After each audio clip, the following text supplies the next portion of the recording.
လိုက်တော့တက်ပြီဟိုဘူးနည်းနည်းစောက်ကြ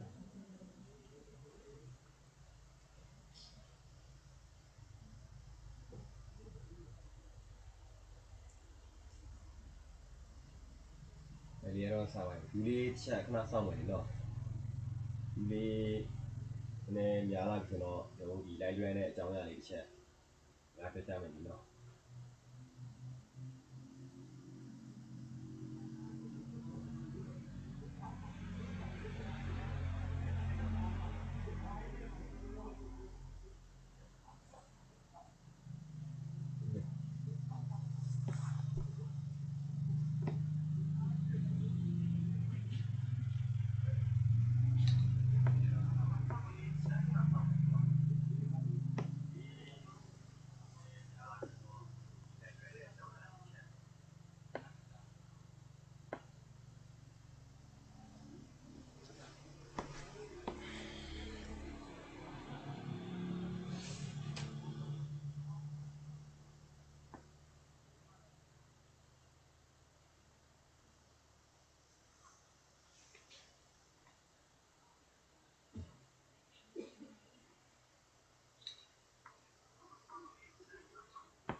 ဆောင်းလာလေးတစ်ချက်အဲ့ဒါလေးရှိနေတော့နည်းနည်းမဲသွားရခင်ဗျ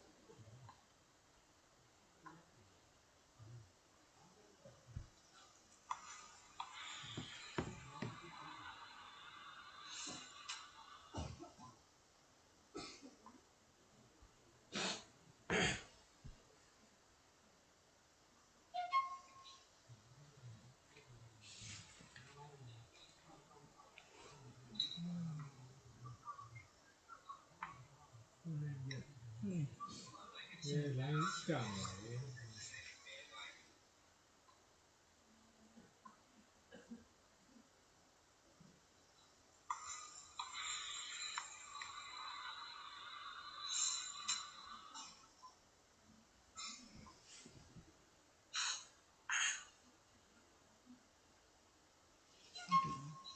ဘောလုံးအားလုံးဘောလုံးမူဘာမှ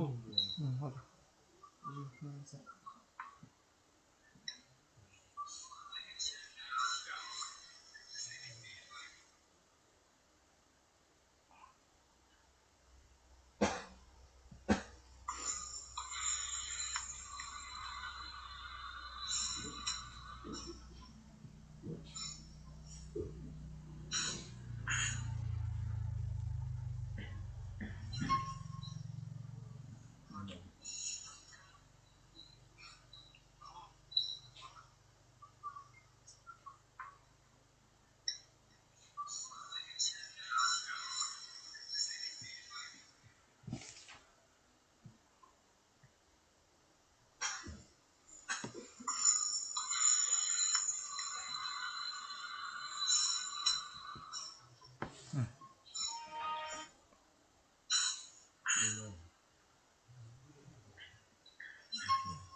နော်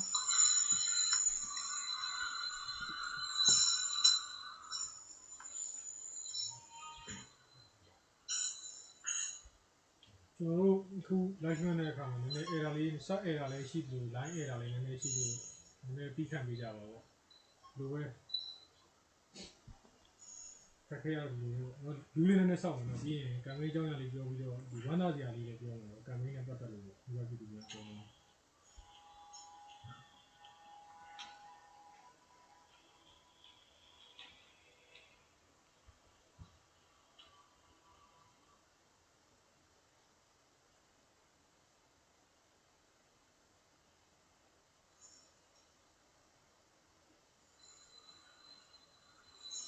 ဘုံဘုံကကြာရက်နေတယ်လိုင်းရှင်နေကြောင်းလဲကျွန်တော်တို့ဒီလိုက်လို့တဲ့အခါမှာအဲ့ဒါတစ်ချက်ရှိရပေါ့အဲ့အတွက်လည်းကျွန်တော်တို့တောင်းပါပါတယ်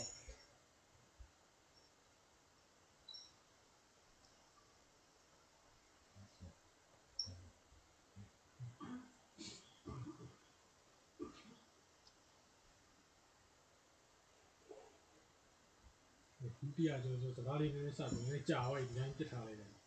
ကြည့်နေလို့စိတ်ကောက်နေတယ်ပြောကမှ6800ကောင်လေးတွေလာဟောင်းလို့ရပါပြီနော်ဟောင်းခြင်းဟောင်းလို့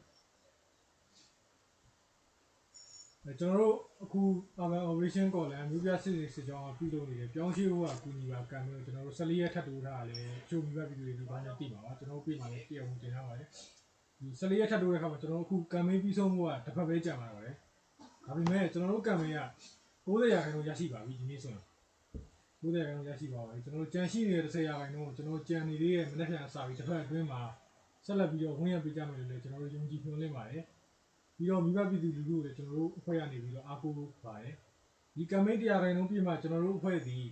မြေပြအောင်ဆင်းပြီးတော့ကျွန်တော်တို့တက်ပြောင်းရွှေ့တည်ဆောက်နိုင်မှာဖြစ်လို့မြေပြအဖွဲ့ကြီးတွေနဲ့စစ်စင်ရေးတွေကိုလာပြီးတော့ကြကြပူပေါင်းလုပ်ဆောင်နိုင်မှာဖြစ်ပါတယ်ဟုတ်နော်ဟုတ်ပါတယ် line ချစ်လို့ရှိကြည့်ကြတော့မှန်မှန် ဒီတော့နည်းရန်ကောင်းလာပါတယ်ကျွန်တော်တော့ရေဘော့ဘိုက်ကလေးပဲဖြစ်ပါတယ်ကျွန်တော်အခုကြောင်းရွှေ့ဖို့ရကူညီလာကမ်ပိန်းကဒီပြီးဆုံးဖို့လည်းကျွန်တော်9ရက်ပဲကြံပါတော့တယ်ဒီထပ်တူ14ရက်ပါပေါ့ဝန်တာစရာကတော့ကျွန်တော်တို့90ရာခိုင်နှုန်းထိကျွန်တော်တို့ရောက်လာပါပြီကြံ30ရာခိုင်နှုန်းမှာ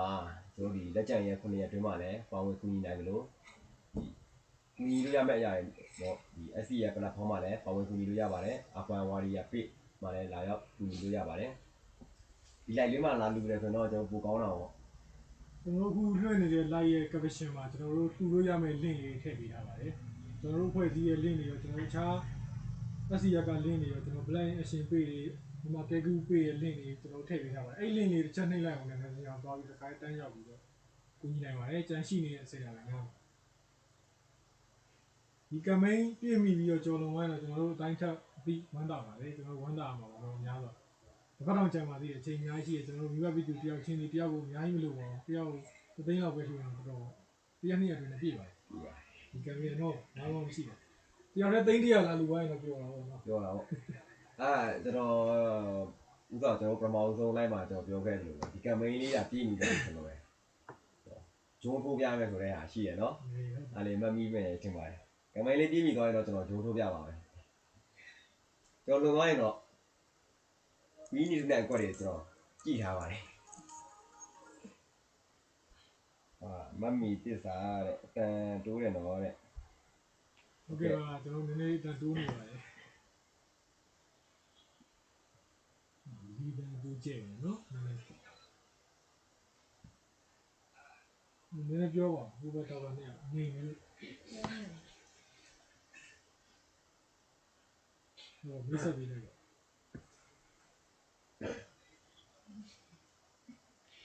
မင်္ဂလာပါဒီမှာတော့ရေကို PC ပဲဖြစ်ပါတယ်ဒီ campaign လေးမှာလည်းပေါဝင်ကူညီဖို့လည်းဟာဘယ်လိုပြောရမလဲဟိုပါပေါ့လိုက်ပြီးတော့ဘူးတော့အဲ့ဒါပေါ့နော် campaign လေးပြည့်ပြီးသွားဝိုင်းဝန်းကူညီဖို့လည်းကူညီတောင်းပါတယ်ဒီ campaign လေးပြည့်ပြီးသွားရင်တော့ဟိုဘယ်လိုပြောရမလဲပျော်တာပေါ့နော်အဲ့စိတ်ထဲမှာလည်းလုံးဝပျော်ရွှင်ရပါတယ်အဲ့ကြောင့် campaign လေးပြည့်သွားအောင်လည်းဝိုင်းဝန်းကူညီပေးကြပါဦးလို့ပြောချင်ပါတယ်တော့ဒီတော့မှာကဲမဲ90ရာခိုင်နှုန်းရပြီတို့10ရာခိုင်နှုန်းလူကြီးတွေကဟုတ်ကဲမင်းအောင်မှတို့ဆက်လို့ရတယ်ကဲမင်းအောင်တော့အောက်မြင်ဆင်းလို့ရလားကဲမင်းအောင်ရောဆင်းလို့ရတယ်လုံးချက်ပြလုပ်လို့ရတယ်လို့ဘာမေးနေလုံးလို့ရတယ်တို့လူကြီးတွေနေရာလေးရောက်ရောအညာဘက်ကတော့အောက်ဘက်ဆုံးရောက်ပြီအောက်ဘက်ရောက်ရင်တော့လုံးလို့ရပြီeasy နေကြမလို့ဆိုဒီလိုမှ easy နေရတယ်မဟုတ်ပါဘူးကဲမင်းပဲစောင့်ရကဲမင်းစောင့်ပြီးအောင်တော့တော့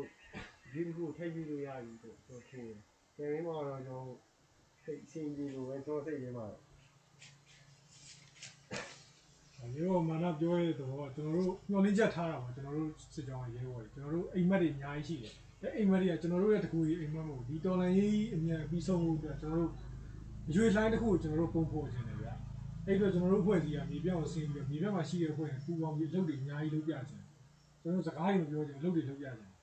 အဲ့တော့ကျွန်တော်တို့ကဒီ campaign ကိုကျွန်တော်တို့က target ထားတယ် focus ထားတယ်ပေါ့နော်ဒီ campaign အောင်မြင်တဲ့အခါကျရင်ကျွန်တော်တို့အဖွဲ့အစည်းက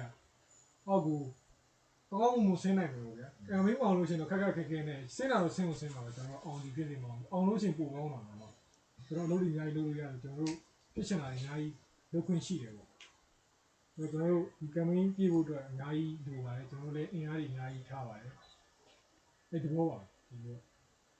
ဒီကတော့ဒီတောင်ပေါ်မှာပဲတိုက်တိုင်းကြီးပြတ်မှာပဲတိုက်တိုင်းရှိုးတော့အတူတူပဲလို့ထင်တယ်တကယ်တမ်းကျတော့ကျွန်တော်တို့စစ်ကတောင်ပေါ်နဲ့မြေပြန့်နေမှာပွာချားတယ်ပွာချားတယ်အခုလက်ရှိအာနာသိန်းတိုင်းစစ်ကောင်စီဒီရုံမြေပြန့်မှာပဲရှိတယ်အဲ့တော့ကျွန်တော်မြေပြန့်ကိုဆင်းနိုင်မှကျွန်တော်မဟာမိတ်တွေနဲ့တူတူတွဲနိုင်မှပူပြီးခီးရောက်ပါမယ်အဲ့တော့ကြောင့်ကျွန်တော်တို့မဟာမိတ်စီကိုအမြန်ဆုံးရောင်းရှင်းနိုင်အောင်ဝင်ကူညီပေးကြပါကမိန်းလေးက90%ရောက်ပြီဆိုပေမဲ့ကျန်30%ပို့လဲကျွန်တော်ကြော်သွားရင်တော့အတိုင်းတက်လို့ပေါ့ကျွန်တော်ဝမ်းသာပါတယ်ဒီကြော်သွားတဲ့ငွေကြီးပမာဏကိုလည်းကျွန်တော်တို့ဒီကြော်လွန်သွားတဲ့ငွေကြီးပမာဏကိုလည်းကျွန်တော်တို့လိုအပ်တဲ့အရာလေးကိုဖြည့်ပြီးတော့ကျွန်တော်တို့ပြည်သူလူထုကိုကျွန်တော်ရှာပြမှာဖြစ်ပါတယ်ကြော်လွန်သွားရင်တော့ကျွန်တော်တို့အများကြီးပေါ့ကျွန်တော်တို့ဒီလိုအပ်တဲ့ကျွန်တော်တို့ရဲ့3000ပစ္စည်းတွေအများကြီးကျွန်တော်ဖြည့်လို့ရပါပေါ့ဒါနဲ့ခရမ်းတွေကြီးတွေအများကြီးဖြည့်လို့ရတယ်ကမင်းရတယ်ကျွန်တော်တစ်ခါလောက်ရတာကြီးကကျွန်တော်လည်းမလုပ်ရှင်နေတော့ဒီကပြည်သူများလည်းပြင်ပန်းတယ်ကျွန်တော်လည်းစစ်ပဲတိုက်ရှင်တယ်လေတော့ကျွန်တော်ကမင်းလည်းခဏခဏရင်လို့ဆိုဒါပေမဲ့ကျွန်တော်လုံးလေးရဲ့ကမင်းတစ်ခုဒီအောင်မြင်သွားရင်တော့ကျွန်တော်တိုက်တဲ့လုံးဝမ်းသာပါတယ်